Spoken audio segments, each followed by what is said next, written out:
Hey guys, for this week, I got another compilation for you. This week, I bring you some old videos from 2020 to 2021, where I talk about the best fire types, ice types, ghost types, and best bug types to use in every game up till Generation 8. With that though, I hope you guys enjoy, and be on the lookout for some brand new content starting in the month of June. It's gonna be big.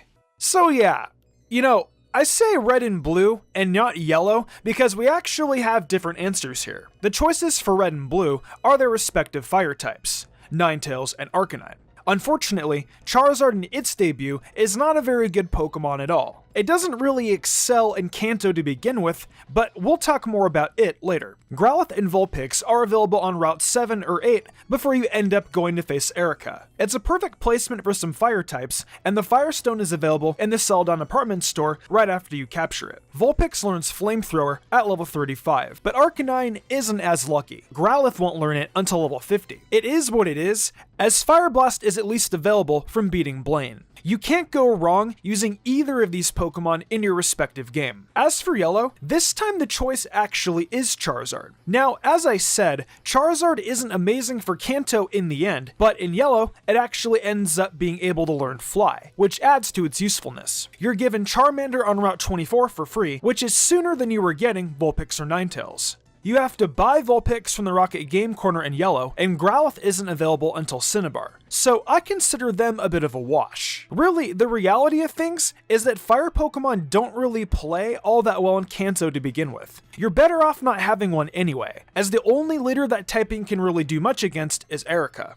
Now, as if Kanto didn't have much variety in its options, Johto is definitely worse. It's pretty enjoyable to look over the fire types in Johto and realize that Game Freak didn't even put all their newly introduced fire types into the pre-Elite Four parts of the game. Arcanine and Ninetales return depending on your game choice, but the Firestone isn't even available prior to Kanto and Gold and Silver. It's just the awful way this typing was handled early on, and thus we have to pick Typhlosion for the choice for Gold, Silver, and Crystal. It's a great start, don't get me wrong. I don't want this to seem like it's an unfortunate deal that we have to pick Typhlosion. If it was the only fire-type Pokemon in existence, you'd still be in great shape building a team around it. It's got a great special attack, and while its move pool isn't tremendous in the second generation, it's still a real threat out in battle. And I know you commenters are going to be going, Mystic, Gold and Silver, Thunder Punch. And you win, it learns Thunder Punch too. Though even if it was just okay, it's still better really than any of the other options. We'll just move on from here and head to the third generation. So with Ruby, Sapphire, and Emerald, come on, you know the answer to this. While Ninetales isn't a horrible option and is available in these games, it's without a doubt Blaziken. This will definitely not be the only time we talk about Blaziken, but let's truly try to put things into perspective here. The fire and fighting type will absolutely dominate in Hoenn. Blaziken will carry you through the first half of the gym challenge, including the very dangerous Norman battle with relative ease. It can take hits from Flannery's Torkoal, use Peck early on against Brawly, and of course, Double Kick is for sure an option for Roxanne. By the time you start running to the flying, psychic, water counters of the last few gyms, you've already gotten more than enough out of Blaziken. It'll be pretty solid in the Elite Four too, against Glacia and Sydney especially, and a lot of what Steven has going on when you play Ruby and Sapphire. We'll talk a little bit more about Blaziken later. So let's take another quick stop in Kanto for Fire Red and Leaf Green. This time it's a bit easier to definitely say Charizard. It now has access to Wing Attack, easy access to Flamethrower by level up, and even coverage for rock types with Metal Claw and Earthquake. There's a little bit of coverage here and there, but for the most part, Charizard is just the pick over Arcanine and Ninetales here due to the utility of being able to fly around and its dual typing. Alright, so guys, it's meme time. If you at all thought that the first three generations were a little lacking in appropriate fire-type options, we'll look no further than Diamond, Pearl, and Platinum if you wanted to see more of the same. In Diamond and Pearl, the only other option, aside from Infernape, was Rapidash. Like, can you seriously believe that? It's almost like Game Freak put together that Pokedex and said, hey, we want everyone to use Infernape every time they play. It really is like Infernape is running unopposed in these games. I mean, Rapidash? It has no chance. In Gen 4, it doesn't learn Flare Blitz until level 58, which is its only claim to being useful in the games. Infernape has Flare Blitz at level 57, which is no good either, but at least its stats are balanced enough where it can use the special fire type moves it has instead. It has access to close combat and focus blast too, and you cannot understand the power of those two moves. Why am I even dragging this out? It's the same with Platinum too. The few added fire types don't knock Infernape off its pedestal. You know how much I, and basically everyone else, loves Infernape by now. We can move on. Alright, Heart Gold and Soul Silver. You're gonna want to go with Typhlosion again. It's still really annoying to get the Firestone, so Ninetales and Arcanine are just disregarded.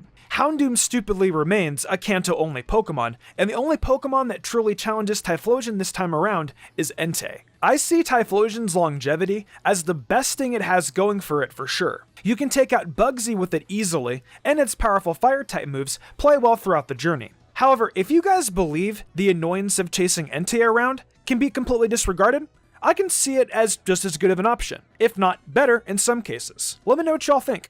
Let's go to Black and White next, and it's more of the same. Emboar is hands down the best Pokemon to use in these games if you want a fire type. Let's look at the facts. The first few gyms in Unova are tailor-made for Emboar and its line to beat down. Bugs, normal types, whatever you want to consider the first gym to be, easy pickings for Tepig, Pignite, and some random monkey. Later in the game, there are plenty of people that fear Emboar, being the Steel types, the Isolator Byron, you name it. You have to wait a while to find a fire type that even compares to Emboar, and that's Darmanitan.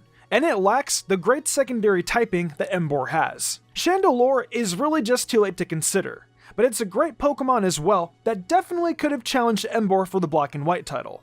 How about the sequels? Well, things are a little bit different here. It isn't Emboar this time around. No.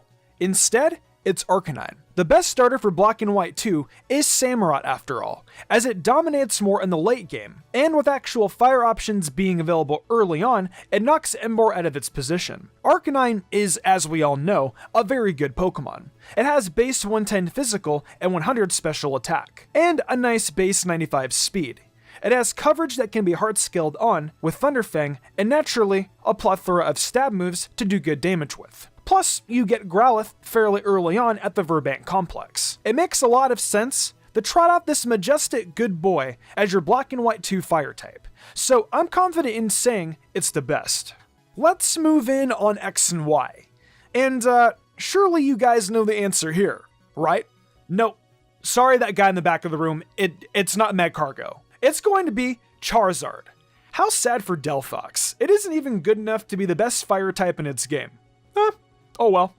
Charizard will Mega Evolve in the 2 great Megas depending on which game you're playing. The X form will give you an incredibly powerful Dragon typing, leaving Charizard susceptible to ground type moves, but with the attack stats on this thing, it's worth the trade-off. If you get the Y form though, you've got a cheat code of a Pokemon, man. It has an insane base 159 special attack and the Drought ability, meaning running a combo of like Air Slash / Flamethrower / Solar Beam will tear away at so many random Pokemon in Kalos. It's almost unfair to use it in a playthrough, but who cares? All is fair in X and Y. You'll want to get through it as fast as possible anyway. Alright, calm down Gen 6 lovers. Let's move on. There's nothing to discuss for ORAS. It's Blaziken, and it's stupidly overpowered. Ban Mega. So, Sun and Moon and the Ultra releases are next, and they both got me thinking a lot. I came down to 2 options here, being the starter, Incineroar, and our good friend Arcanine. Which would it be, I wondered? I compared stats, move pools, availability, everything like that. And I eventually came up with my answer. Before then, let me bring up what the 2 do very well. When it comes to Incineroar, it obviously helps that you'll have it from the beginning of the game, and its stats are great when it's fully evolved. We're talking a wonderful 115 base attack and some decent enough bulk. Its move pool has Darkest Lariat and Flare Blitz as premier stab moves among so many others. Now, with Arcanine, its offenses are more balanced and it has better speed, and it's also available pretty early. It can get Thunderfang for good coverage against its water weakness, and it can even tutor on Ironhead in the Ultra games. So, what do I think the best option is? Well, the answer lies not within what either of these Pokemon do, but instead, the power that lies in a different starter choice. Whether you're playing Sun and Moon or the Ultra games, Primarina is the best starter for the games. It dominates a ton of Alola, and choosing Incineroar takes it off the table. We don't want to see Primarina out of the lineup, so Arcanine wins as the best fire type to use in these Alolan games. Can it do the same in Let's Go? Well, let's know! That was a terrible joke, I'm sorry. Charizard is again the best fire type here in Let's Go, having access to the best Cantonian move pool Charizard has ever had, with Flamethrower, Heat Wave, Air Slash, and tons of other options. I'll throw up a list of TMs it can learn too. It's a lot. How can you go against Charizard when it has grown into such a capable Pokemon? Finally, we close out this video with Sword and Shield. And the pick here, DLC or not, is going to be Cinderace. It's still very possible to get your hands on the hidden ability Score Bunny that you get from first using Pokemon Home. And if not, you can get an ability patch by doing Dynamax Adventures, which will let you change Score Bunny's ability into Libero. That ability works the same as Greninja's Protean, allowing Cinderace to change its typing to whatever move it is using and thus always have Stab. There's few things more OP than that. And on its own, Cinderace is a really great Pokemon regardless of its ability. It's got base 119 speed and 116 attack, and it can Gigantamax. Its signature move Pyro Ball is awesome. Just everything about this thing is great. You can try to argue this one with me in the comments, but I'm telling you, it's gotta be Cinderace.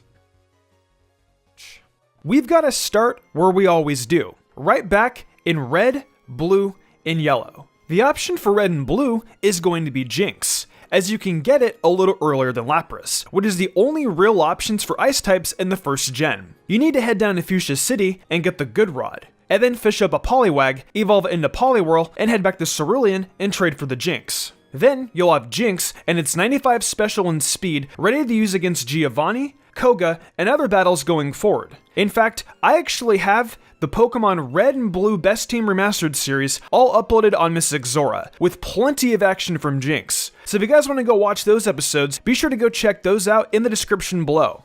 But anywho, it's worth to have it against Sabrina as well, considering its special stat and psychic typing will help it take hits better than Lapras against her psychic types. Now, for yellow, I'd probably have gone with Jinx again. However, you aren't actually able to acquire Jinx in yellow without trading for it from red and blue. So it's off the table, and by default, it's going to be Lapras. Lapras is definitely good on its own right, which I'm sure you'll remember from the water list. It's not as fast as Jinx, but it is as strong as it, and it can do well against Blaine, which Jinx lacks the ability to do so. So despite the fact that Lapras is really an option of circumstance, it's justifiable outside of that. So why not move into Gold and Silver, where we're going to talk about these two Pokemon again. As a matter of fact, for Gold and Silver, the pick is Lapras, and for Crystal, it is Jinx. So in Gold and Silver, it's because you just can't get Jinx in those games until way late in the Ice Path, which is right before you face Claire. However, for Lapras, you can get it right after your 4th badge, as you'll be able to surf in Union Cave and find one. However, you will have to wait until Friday night. You'll be able to give Jasmine the business with a Lapras, and of course, Claire's Dragon types aside from Rakindra. And those ice moves come up big against Lance when you get to the Champions battle. Now, as for Crystal, you can get Smoochum before you reach Goldenrod, so that's way earlier than Lapras. You will have Confusion on your Smoochum for the battle with Morty, and if you're a little over-leveled, you'll even have a Jinx. And then it can put in the work against Chuck, it can beat down some of Claire's Pokemon, and of course, parts of the Elite Four. But I definitely would be careful against Morty.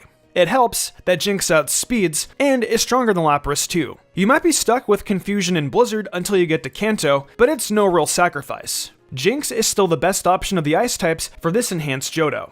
So for Ruby, Sapphire, and Emerald, this one was pretty rough. Like, the only Ice-type Pokemon available are around the 7th gym, much like with the first 2 gens having most of their Ice types only available late. These games offer only Walrein and Glalie as options, 2 that aren't exactly amazing. However, I'll be offering up an answer that might seem unconventional. The best Ice type to use is Regice. You do have to jump through a few hoops, getting Relicanth and Wailord to unlock the chambers, and then heading out to catch it, but really, it's a much better Pokemon than the other 2 options, and it really isn't all that much later. I'd suggest obviously just playing through Hoenn without an ice type, but if you must, this is a great option. I don't know if it'll be the same for Oras with Mega Glalie being a thing, but we'll cross that bridge when we get to it. We move on now to Fire Red and Leaf Green, and once again, I'd say the top pick here is Jinx. It's for the same reasons as Red and Blue, so I won't bother getting too much into it. It's stronger than Lapras, faster, and it just works. There's nothing else to say. Alright, we move on to the 4th generation now, and we have separate Pokemon for Diamond and Pearl, and then Platinum. So with Diamond and Pearl, the choice I made was Weavile. We all know Weavile as being a speedy and strong glass cannon. And we also all know that once again in a Pokemon game, most ice types are in the late game. You'll find Sneasel right outside Snowpoint City, which houses the 7th gym. And you'll need to level it up at night while holding the Razor Claw. Weavile has base 120 attack and 125 speed, which will make it all the better against, I guess the ground types in the Elite Four?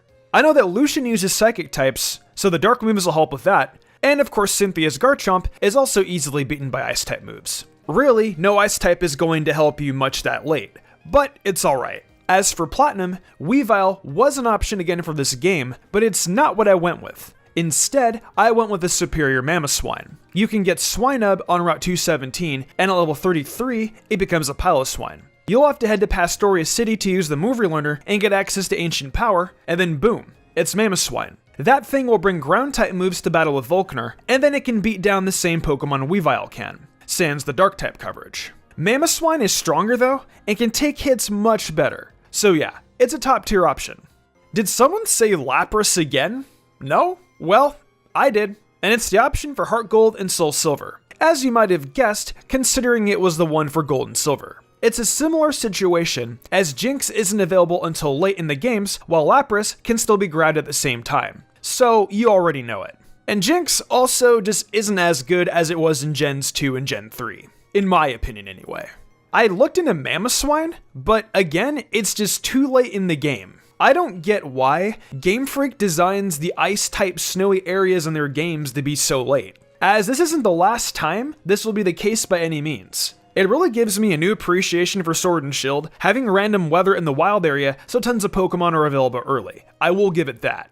Alright, with Black and White and Black and White 2, I definitely had a ton of different options. But I came up with one Pokemon across both releases of the 5th generation that checked off all the boxes and made the most sense. Beartic. In the first releases, it's a better option all around than Vanillux and Cryogonal. Beartic is strong. It can be found in Twist Mountain, so not super late, and its move pool is a lot nicer than the other two. You'll get a lot more out of Beartic as an ice type than most. But then, when we look at Black 2 and White 2, it got a bit more interesting since there were some older options added in. But none of them ended up being better than just using Beartic either, as Mamoswine isn't an option due to Piloswine being found in the Giant Chasm, and it's the same deal with Weavile. Lapras is too late into things, and it's all just a shame because these Pokemon are better than Beartic, but not better enough to be worth waiting that long for. So yeah, for Unova, use Beartic. It's the wave here. So, Frost Cavern, guys. Far too late in X and Y. It really is. It's right before the 7th gym. You go through so much before that. So all the ice options are there, with the exception of a small section. And you guys already know Aurora sucks. So we've got to go back to old reliable once again and use Lapras. You are given a Lapras after you deal with the events in Shellar City, and that's right after your 3rd gym badge. It's got access to all the good ice and water moves, and of course, you'll be able to do well against certain major battles. And you'll get your Surfer with Lapras as well. If you have a better idea for X and Y, let me know, but I don't see it being better than Lapras. So I talked about it earlier, and for Oras, it's either Mega Glalie or Regice. I'll be straight up, I think it's Regice again. However, if you think Glalie and its Mega are more worth it to use and provide a stronger option, then that's fine. I want you guys to decide on this one and let me know in the comments down below. Honestly, it's a toss-up. Glalie is definitely fast and strong, but defensively and as a special attacker, Regice is tremendous. It's an in-game playthrough perspective that we're looking at, so I can see Glalie being better in the eyes of many of you. So, like I said, please let me know what you think. So, man, Sun and Moon made the decision for me. I couldn't pick essentially any of the ice types worth using, considering all are found in Sun and Moon's version of Victory Road. So by then, the game is practically over. I decided the way to take things is to split this up to the two Alolan form exclusives, being Sandshrew in Moon and Vulpix in Sun. Both are good Pokemon in their own right, but the edge definitely goes to Alolan Ninetales. I can't see an argument being made to wait until the end of the game for an ice type, so it'll just be default either of them. I don't even need to really say anything else, as they are already sold. So let's just move on to the Ultra games. These games definitely offer a bit more in the realm of possibilities for ice types, since the bottom of Mount Lanakila now has some snow. There are a lot of options now, but the one I'm going with will surprise you. It's Jynx.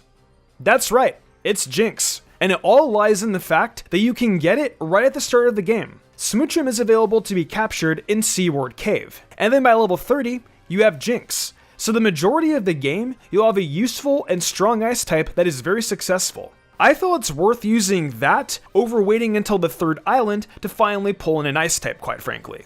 Honestly, outside of earlier access to Crabominable or Snorunt's evolutions, the only other options are Sandshrew and Vulpix again, depending on the version you're playing. I do think Jynx is the best option even still, and that's my final answer for the Ultra games.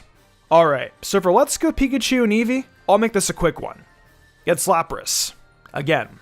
As always, it's gotten in the Silph and it's much sooner than all the other ice types that you need to get in the Seafoam Islands. It's just that simple, folks. Finally, we're gonna wrap this up with our most recent releases, Sword and Shield. I know you guys want me to offer you DLC and non-DLC options. And as it worked out this time around, my picks are available whether you have the DLC or not. That's right, I said picks, as one of the options is a version exclusive. If you're playing Pokemon Sword, well, there's no denying whether you get it later or not. Galarian Darmanitan is the only Pokemon I can think of that is worth waiting that long for that can still be considered the best of its typing. We all know about how good both the Zen mode is on this thing, as well as how great Guerrilla Tactics is as an ability. I don't feel as though I need to sell this anymore than with what I said. As for Shield, it's going to be Mamoswine. You can get Swinub right in the wild area wherever there is hail, and you can easily use a mover learner to get Ancient Power onto it, meaning you'll get Mamoswine after not too long. It's got a lot to offer in Galar, and that's about it. Strong ice and ground type moves will help you tear up the entire region, believe me. Let's start with Gengar, which is of course the only answer for Red, Blue, and Yellow because it's the only Ghost type Pokemon. And you know what? It's the answer for Gold, Silver, and Crystal too. Now, in the second generation, they added Misdreavus, but Gengar was still better than it. Now, here's the real problem. The Ghost typing essentially was an afterthought in the original 2 generations. Like, for one, Ghost types didn't even affect Psychic types in the first gen. And thankfully, in Gen 2, that changed to being super effective. It was all changed, like I said. But here's the other issue that was not addressed for 3 generations. The Ghost typing is physical. Now, for a Pokemon we'll talk about in a moment, that was completely fine. However, for Gengar, it was a real issue that rendered it essentially unusable for the first few generations. It could still use moves like Psychic, the Elemental Punches, and Thunderbolt across the 2 generations it appears in, but there were other Pokemon that offered that coverage in a better way, like Alakazam. It just wasn't fun to be a Ghost type in the first 2 gens. So, as I just alluded to, there is a Ghost type Pokemon that wasn't too hurt by the typing being physical, and that is the Ruby, Sapphire, Emerald choice of Dusclops. It's got 130 defenses, which is definitely not what Ghost types were known for leading into the gen. Now, the kicker here, Dusclops has 70 attack, which is a touch better than the attack stats Gengar and Misdreavus are working with. You know, at the very least, it doesn't have a special attack stat that overshadows the physical end like the other ones do. The other Ghost type in the region was Baynet, with a massively good attack, base 115. But the issue here is its lack of move pool. When you use Dusclops, it'll have access to Earthquake, Rock Tomb, and even some deep moves like Rock Smash and Strength, which could possibly make moves in a playthrough. The point is that Dusclops can really do its job as an attacker, and that great defense plays well with it. You can argue Baynet if all you care about is the attack stat, but I won't let up on how good Dusclops can be. Hey, take a wild guess for what the Pokemon for Fire Red and Leaf Green is. Let's move on. Alright, so as we get in the Diamond, Pearl, and Platinum, we finally got ourselves a physical and special split. That means the answer, being Gengar this time around, is a lot more deserving than it was before. Its base 130 special attack can bring the house down against tons of Pokemon, no doubt. The ease of getting a Gengar can't be understated either, as Gastly can be captured in the old Chateau, and by level 25 it'll evolve into Haunter and can be traded for Gengar, giving it to you relatively early into your gym challenges. It has access to Shadow Ball, Thunderbolt, and Focus Blast via TM in these games, so it should be pretty easy to build a very competent and powerful moveset for your Gengar. It's the way to go here, and there really isn't an argument to be made for anything else. It's also the way to go in Heart Gold and Soul Silver as well, seeing as there aren't many other ghost types floating around in this Return to Johto. The TMs aren't really great in Heart Gold and Soul Silver, but Gengar still is just the better of the very small pool of options in the region. Alright, as always, we have to move on to Black and White, which offers us only Univin Pokemon to choose from. This was one that had me doing some back and forth with myself before I finally came to a conclusion. The two choices here for me were Jellicent and Chandelure, a duo of pretty solid Pokemon to use in a playthrough. What my decision here hinged upon really came down to when a Pokemon is gotten, and thus how much you can get of using it in a playthrough. I considered plenty of ideas here, and came up with Chandelure as the winner of this battle. And not just for the first Univin games, but for the sequels as well. Essentially, to make it clear, you need Surf to get Frillish to begin with, which in both games comes a little deeper into your game than you might think. You won't get Surf until you've defeated Skyla in Black and White, while in Black and White 2, you won't get it until just before your battle with her. Basically, that leaves you incapable of getting Frillish until you beat Skyla, which is 6 badges into the game. However, if you want a Litwick, you can capture that in Celestial Tower, and actually have it for your battle of Skyla. It's a slightly sooner capture, but it's worth having for that battle, as it can help with the Swoobat, and in the case of Black and White 2, the Skarmory. You'll be able to train up with your new Litwick until it evolves at level 41. And then by either going to Mistralton Cave or the Strange House, you'll get yourself a Duskstone and evolve it. So really, while both Chandelure and Jellicent are a bit later into the game, the access to Litwick just a little before Skyla really makes a difference. I think the one thing I'm definitely skimming over though, that seals the deal, is Chandelure's significantly better attack stat, and honestly, much better move pool that features access to Calm Mind. You can't go wrong using either one of these Pokemon in Unova, but I give the edge to Chandelure. Let me know what you think. So as we go into X and Y, we are faced with basically the easiest decision of the whole video. While in some games, it had to be Gengar simply because it was the only option. This time, it is picked above the rest of the Ghost Pokemon because of its Mega Evolution. It's possible to get it long before post-game in this region. And when you have it, man oh man. It's got base 170 special attack, 130 speed, never mind the fact that it loses Levitate, that doesn't even matter. It's just so stupidly powerful, it would be foolish to use any other ghost type. Its move pool grows to greater heights here too, with access to Dazzling Gleam, and it still has the greatest hits in there too. Don't even think about looking elsewhere. Mega Gengar is the wave here. Alright, move on to Omega Ruby and Alpha Sapphire. I have an interesting conversation I want to have with you guys about this one. There are two Pokemon here that I think make the most sense as options, but it depends on what you care about more.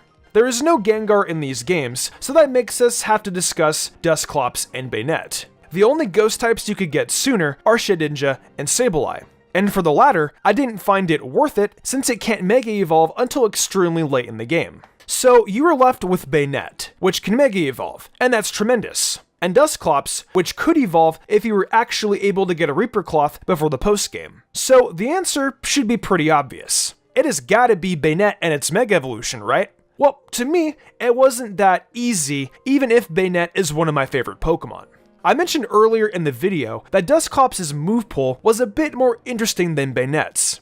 I wouldn't say that's changed. Dusclops has access to all the elemental punches, Earthquake, Brick Break, and Rock Slide, just to name a few moves. Meanwhile, Mega Banette has a significantly better attack at base 165, but its move pool offers mostly special attacking moves, and Shadow Claw and Knockoff, and that's like it. Do you see what I'm saying here? Dusclops might not be fully evolved, but that just means it can hold the Eviolite to become even more impossible to take out, and then its plethora of coverage can come through and put on a show.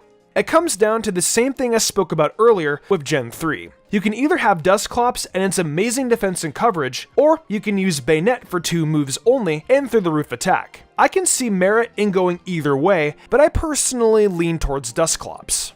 Alright, let's head back to Alola for all the Sun and Moon games, because the answer for them is Gengar. That's right, we're back on that Gengar grind. Who would have thought? You won't get a Ghastly or Haunter until you're visiting Memorial Hill, but that's a bit sooner than a lot of the other Ghost-type options in this game, with the exception of the Decidueye. The starter isn't a bad Ghost-type at all, but the reality is Gengar is stronger, and you can have it for longer, so it takes the spot. Its move pool remains mostly the same from X and Y, so you can continue to dominate a bunch of different Pokemon. And while its Mega Evolution isn't usable before post-game in either release of the Alola games, it doesn't matter, because you still lose Levitate on it anyway. That's a little bit of a detriment, as its poison typing can be targeted by ghost types now, but that ain't enough to knock Gengar off its very impressive throne. Hey, take a random guess for what the answer is for Let's Go. Come on, go ahead, guess. No, it isn't Cubone's dead mom, you evil commenter. Keep thinking. While you're trying to figure it out, we'll move on to Sword and Shield. So, by now, I'm sure you guys get the point. There is no better Ghost-type Pokemon that can be obtained through normal means than Gengar. You get some legendaries too late, or not at all. And no other normal Ghost-type even stacks up. It's simply too strong and too well equipped in the move pool department to be overshadowed, Mega or not. You can get a Ghastly in the wild area, you can train it up, you can trade for your Haunter, and it's a wrap. The new TR mechanic makes it super easy to build a dominant moveset, so you'll be equipped from the start. There is no DLC and base game choice for this one. It's all simply Gengar. I had enough respect for this thing already, but seeing how it's grabbed the Pokemon universe by the arm and twisted it with each and every new mechanic since its inception is really worth celebrating.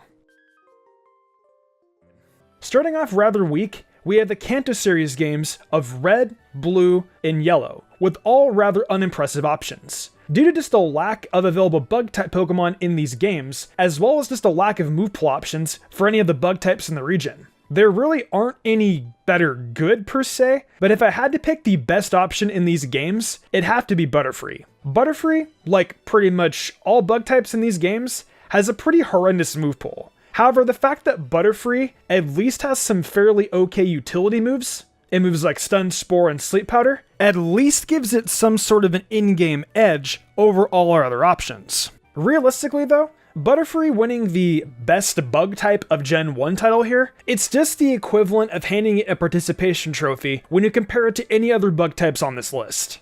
Luckily, our next games of Gold, Silver, and Crystal actually provide us with a few viable bug types to use on our playthrough. And compared to the gyms you face, these only have an even stronger potential to be used on your playthrough. For this list though, our strongest bug type to use would go to none other than Scizor. To get Scizor, you need to locate the metal coat, which can be found on Route 38 or Route 39, but it's only a 2% chance on Magnemite to be a held item, so keep that in mind. When you do find this though, you can find a friend to trade with to evolve Scyther in the Scizor once you caught one from the bug catching contest. Scyther will be a useful defensive check against gyms such as Chuck, Jasmine, Price, and even somewhat Claire. When it comes to the E4, Scizor helps out against most members, but keep in mind, Karen's Houndoom, Lance's Charizard, and Dragonite. When it comes to Kanto, you also match up well against most gym leaders besides Blaine and Blue, as both have coverage. And when taking on Red at the end of the game on Mount Silver, just be wary of his Charizard. A somewhat less viable option is Heracross, if you don't have anyone to trade with however. But overall, the matchups are less favorable without specific TMs to assist you in your coverage.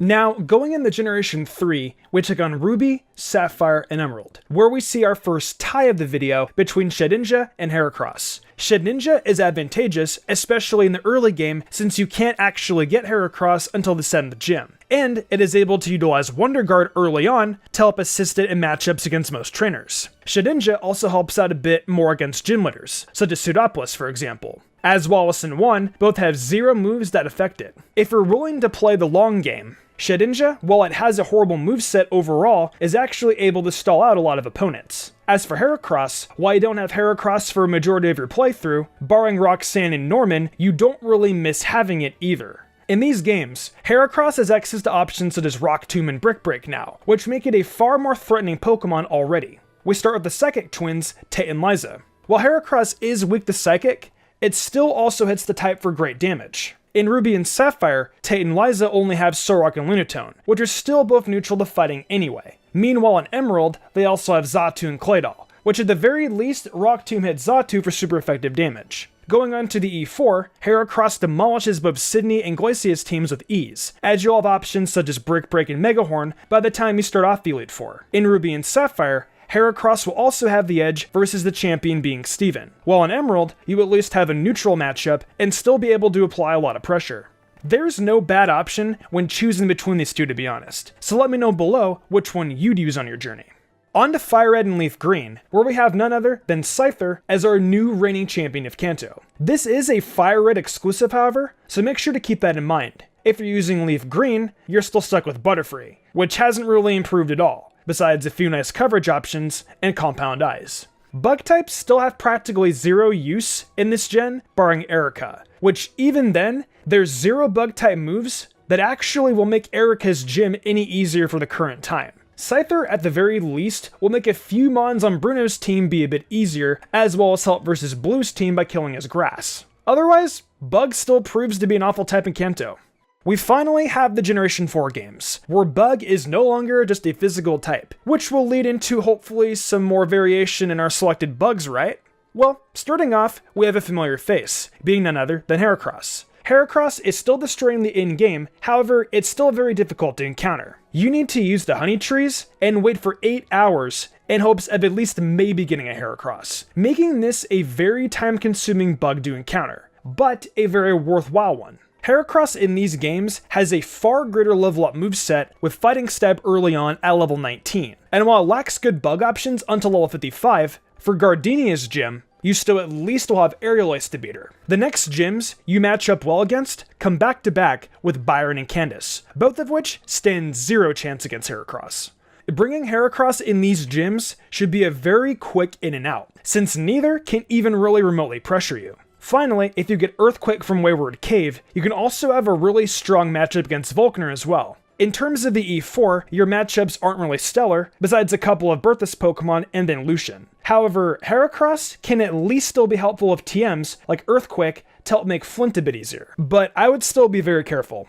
Nothing really changes for Heracross, barring the fact it just does everything easier in Heart Gold and Soul Silver. So the next important region to cover is none other than Unova with Black and White. We have another tie in our rankings between two contenders of Scolipede and Crustle. Scolipede is a pretty strong option due to having advantages such as its early ability to find, which will help against gyms such as Berg, who has Leavania as his ace, which loses to Whirlipede. Scolipede also, in terms of advantages it has over Crustle, we can see it has a strong speed stat, which can help it not need to take as many hits as Crustle may need to. While having similar coverage to Crustle in terms of what it needs such as ground and rock options, Scolipede also gets a typing of Bug Poison, which will help you against gym leaders such as Berg, where you wouldn't have the opportunity to even use Crustle since you'd be stuck with Drubble. Crustle may seem like a bit of an oddball at first, until you realize bugs yet again have a pretty awful time against most gyms this gen. Luckily though, Crustle is a good option to handle gyms such as Skyla, which unlike Galvantula, you'll most likely be evolved by this point in the story.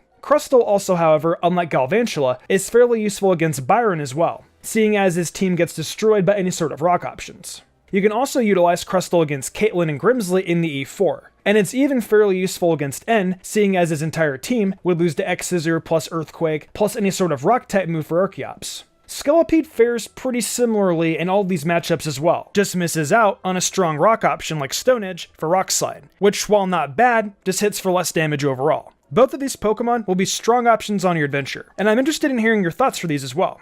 Going into Black and White 2, we have two pretty evenly matched bug types in Heracross and Crustle, but ultimately, I think I had to give the edge here to Heracross by a very close margin. Crustle has, to its credit, been by far the biggest rival to Heracross so far in terms of viability. However, where Heracross most shines is the fact it's useful earlier on without needing to evolve it. Heracross can be found as early as Losthorn Forest, which helps you with beating Clay's team this time around. Most of Clay's Pokemon are weak to fighting, which helps make this matchup a bit easier. While you struggle versus Scala this time around, Crustle actually struggles more against her this time, due to her newly acquired Skarmory. Without Bryson this time, the last two gyms become pretty neutral for bugs, leaving the E4. Nothing really changes here, except your final boss becomes Iris this time, who still has a fairly weak team to Heracross. All you need is good fighting options, and you hit her entire team for neutral or super effective damage, making this another easy match.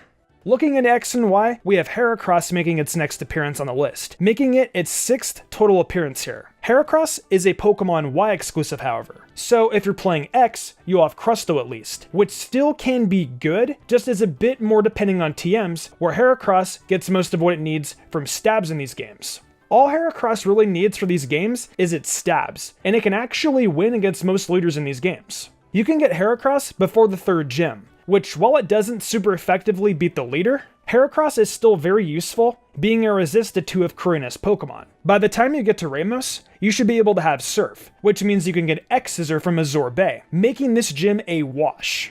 Lumios's gym has 2 Pokemon weak to Heracross's fighting stab, so just watch out for Emolga. Anistar, if you beware of Sigilith, should be easy, and so should Wulfric. The only gym leader you may struggle with would be Valerie, but even still, you match up so well against every other gym leader, that's not a concern. The E4 has a bit of an issue with Heracross as well. As long as you bring Rock Slide, Mega Horn, Close Combat, and Earthquake, you can actually apply pressure with Heracross against every member. As far as Diantha goes, Heracross pretty much loses because of her Hawlucha and Mega Gardevoir, so keep that in mind. This is arguably the strongest generation Heracross has, or any bug type currently mentioned for that matter.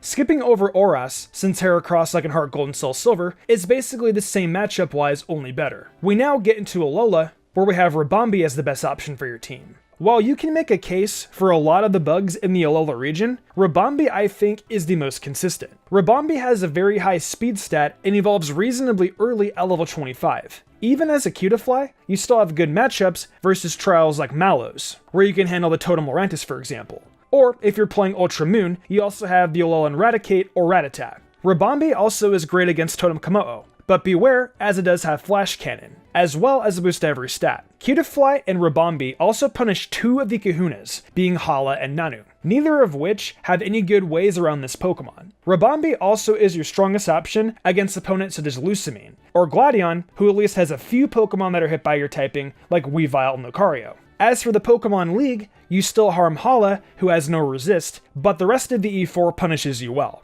The only bug type that gives a run for Ribombee's money in terms of the E4 would be Vikavolt, but it takes too long to evolve early on to be more useful for the overall story. When comparing to Ultra Sun and Moon, while not much changes about bug type viability, you actually can potentially later on get access to Volcarona, who will help significantly in your later endeavors, such as versus Moraine, or even to an extent versus Hau with beating a starter, if it's Incineroar or Decidueye. And it even helps out against Crabominable or even Alolan Raichu. Otherwise, you still match up fairly well against opponents like Lusamine or Gladion to an extent. But most bug types don't have any truly phenomenal matchups here, barring Ribombee, who can on its own take down certain bosses like Nanu and Hala.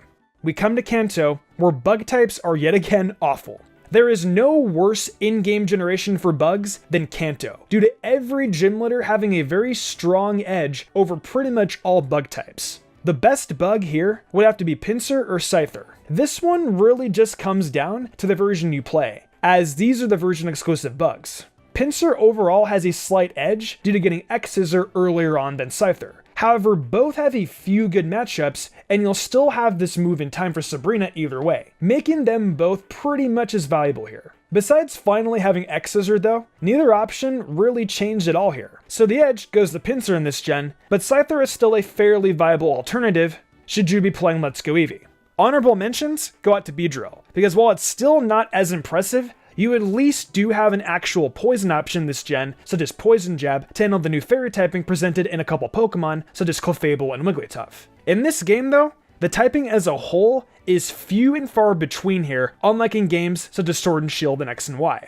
We finally get into the Galar region, where our final bug type for this region is a returning member to the list, being Ribombee. Ribombee has a very strong typing of Bug Fairy, which will be very key when taking on opponents such as Marnie throughout the story, as well as gyms such as Bee, Pierce, and Raihan. While you can make a case defensively for Araquanid against gyms such as Melanie, or even offensively against gyms like Gordy, overall the typing just helps it out more so with staying alive rather than actually getting past Pokemon who would otherwise be a more neutral matchup for it, unless you're selecting a water type move. Ribombee is one of the faster Pokemon you can get through the story, which is great because even in more neutral matchups, you can still use attacks like Dazzling Gleam or Bug Buzz and damage a majority of the in-game mons, as there are no poison or steel type leaders in this game. And the only opponents who specialize in either are Markocosmos. Overall, Ribombee makes a lot of matchups more easily handled, such as Marnie and Team Yell's Pokemon, B's Gmax Machamp, and even Raihan's Gmax Duraludon doesn't like taking hits from Ribombee due to its lackluster special defense and neutral type in the Fairy. Overall, Ribombee is the clear choice for Sword and Shield.